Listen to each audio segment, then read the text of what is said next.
दिन के 11 बजे इमरजेंसी से कॉल आती है कि एक मरीज़ पहुंची है जो कि डीप कोमा में है। ब्लड प्रेशर बड़ी मुश्किल से 60/40 है। शरीर ठंडा पड़ चुका है और आईवी लाइट डाला जाए, उसको आईवी फ्लूइड दिया जाए, इसके लिए नसें भी नहीं मिल रही। ये कहानी है 40 साल की एक टिपिकल होम मेकर अंजलि की, जिसने एक बहुत छोटी सी चीज़ को इग्नोर किया था। फैमिली वालों से बात करके पता चला कि अंजलि को किसी भी तरीके की कोई बीमारी नहीं थी, लेकिन वो हर समय बहुत ज़्यादा स्ट्रेस में रहती थी, बहुत थकान महसूस करती थी, लेकिन इन सब के बावजूद वो अपने सारे काम ठीक ठाक करती थी।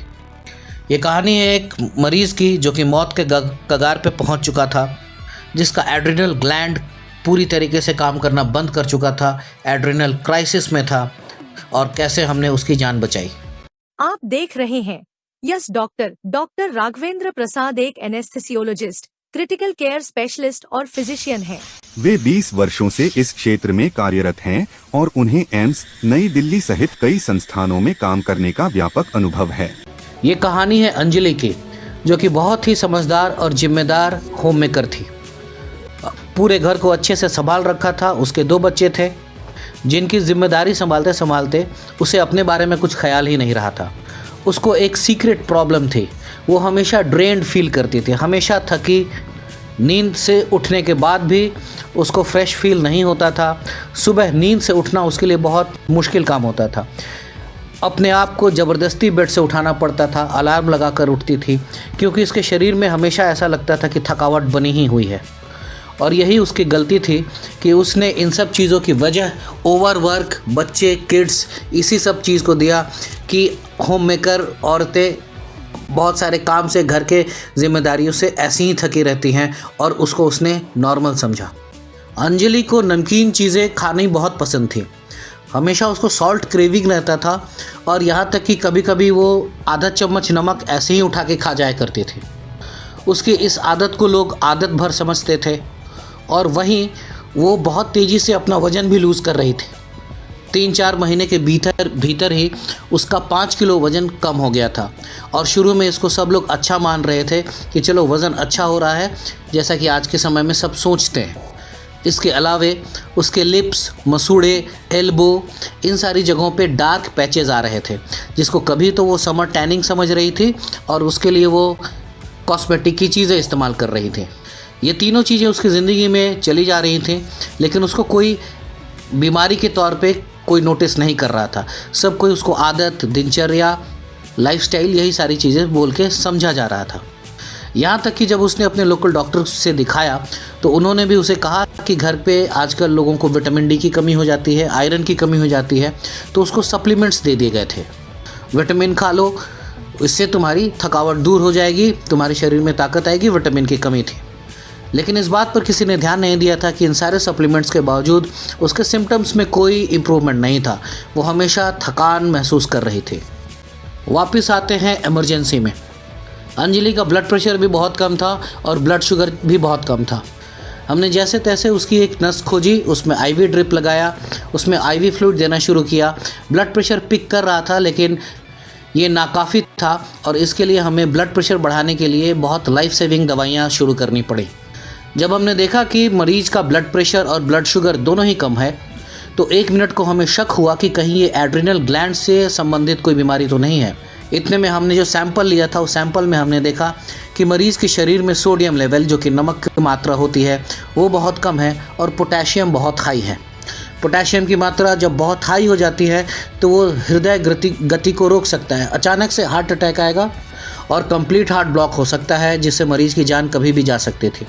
लाइफ सेविंग दवाइयाँ और आईवी फ्लूइड देने के बाद भी जब ब्लड प्रेशर नहीं बढ़ा, तब हमने उसको हाइड्रोकॉर्टिसोन का इंजेक्शन दिया। ये एक तरीके का स्टेरॉयड है, लेकिन हाइड्रोकॉर्टिसोन इंजेक्शन देते के साथ ही हमने देखा कि उसके ब्लड प्रेशर में काफ़ी सुधार आने लग गया। इतने देर में हमने मरीज़ को एग्जामिनेशन भी कर लिया था, और हमने नोटिस किया कि मरीज़ को हाइपर पिगमेंटेशन है, यानी होठ पे, कोहनी पे, हाथों पे भूरे रंग के गहरे पैचेस थे। अब तक हमारा क्लिनिकल डायग्नोसिस इस्टेब्लिश हो गया था कि मरीज एड्रिनल क्राइसिस में है। मरीज़ का एड्रिनल ग्लैंड काम नहीं कर रहा है, जिसकी वजह से वो हार्मोन नहीं बन रहा है जो कि स्ट्रेस को हैंडल करता है, ब्लड शुगर को बढ़ाता है, ब्लड प्रेशर को बढ़ाता है। इस टर्निंग पॉइंट के बाद मरीज़ का ब्लड प्रेशर इम्प्रूव हो गया। अब वो 90/60 आ गया था, जो कि काफ़ी बेहतर था, और मरीज़ को मौत के मुंह से खींच लिया गया था।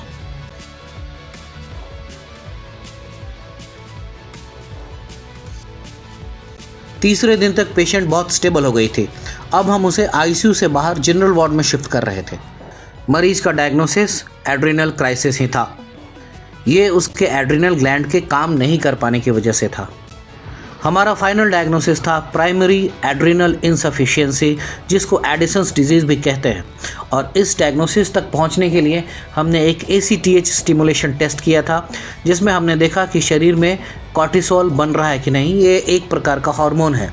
हमने इलेक्ट्रोलाइट पैनल किया, जिसमें कि सोडियम, पोटेशियम, इन सब चीज़ों को देखा कि सोडियम तो कम है और पोटेशियम बहुत हाई रह रहा था।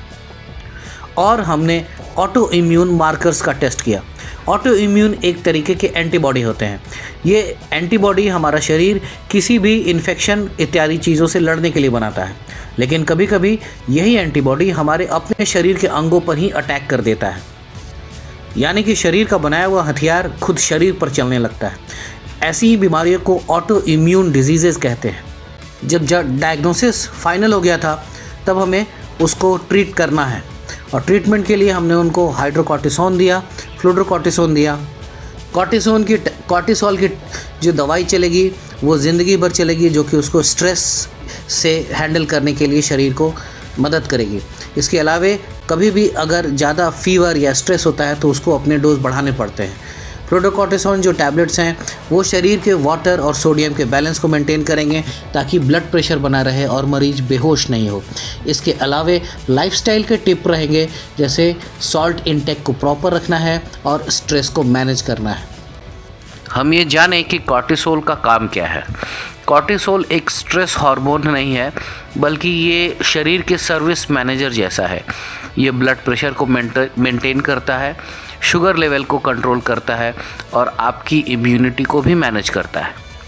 वो कौन से 3 रेड फ्लैग यानी कि ऐसे लक्षण हैं जिनके होने पर आपको ये समझना चाहिए कि एड्रिनल ग्लैंड की कोई गड़बड़ी आपके साथ भी चल रही है।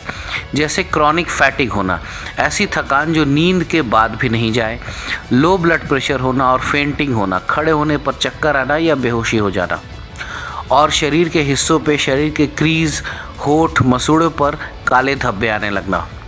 तो हमारा गोल्डन रूल ये है कि अगर थकान के साथ नमक खाने की ज़बरदस्त इच्छा हो या स्किन डार्क हो रही हो, तो सिर्फ विटामिन डी और बाकी सब विटामिन का टेस्ट न कराएं, बल्कि अपने डॉक्टर से कहिए कि एक बार कॉर्टिसोल और ACTH की भी जांच कराई जाए। बीमारी कंट्रोल में रहती है, दवाइयाँ अपने समय के साथ लेनी पड़ती हैं। ये बीमारी बहुत रेयर है, लेकिन ये बीमारी जानलेवा है। लेकिन अब चूँकि हमारे पास इसका इलाज है, इसलिए इसको मैनेज किया जा सकता है। अमेरिका के राष्ट्रपति जॉन F कैनेडी को भी यही बीमारी थी और इलाज से उनकी बीमारी पूरी तरीके से मैनेज की गई थी। इस स्ट्रेस हार्मोन के नहीं होने की वजह से ही ब्लड प्रेशर बहुत कम हो जाता है, शरीर में नमक की मात्रा कम हो जाती है, शुगर की मात्रा कम हो जाती है, हम बेहोश हो जाते हैं। इसीलिए कभी भी 3 रेड फ्लैग्स को मिस नहीं करें। अगर आप लगातार थका महसूस कर रहे हैं, आपका ब्लड प्रेशर कम रह रहा है और आप कभी कभी थक जाते हैं, बेहोश हो जाते हैं, खड़े होते ही आपके आंखों के सामने अंधेरा छा जाता है, और अगर आपके शरीर में हाइपर पिगमेंटेशन है, यानी कि बॉडी के क्रीज, लिप्स, गम्स, इन सब जगहों पे डार्क स्पॉट्स आ रहे हैं, तो आपको रेड फ्लैग्स पहचानने होंगे कि आपके शरीर में हार्मोन कम बन रहा है।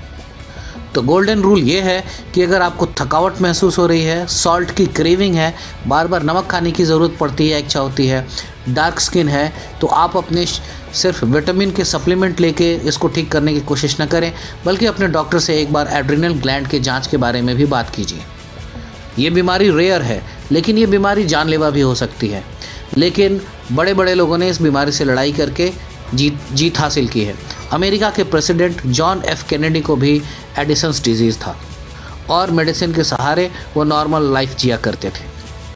अंजलि अपने घर वापस जा चुकी थी, वो समय पे दवाइयाँ ले रही थी और अब वो बिल्कुल सामान्य ज़िंदगी जी रही थी।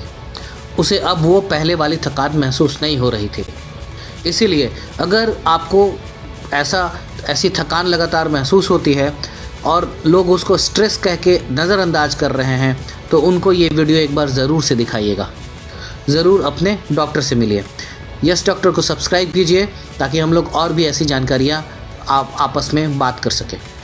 आप देख रहे हैं यस डॉक्टर। डॉक्टर राघवेंद्र प्रसाद एक एनेस्थेसियोलॉजिस्ट, क्रिटिकल केयर स्पेशलिस्ट और फिजिशियन हैं।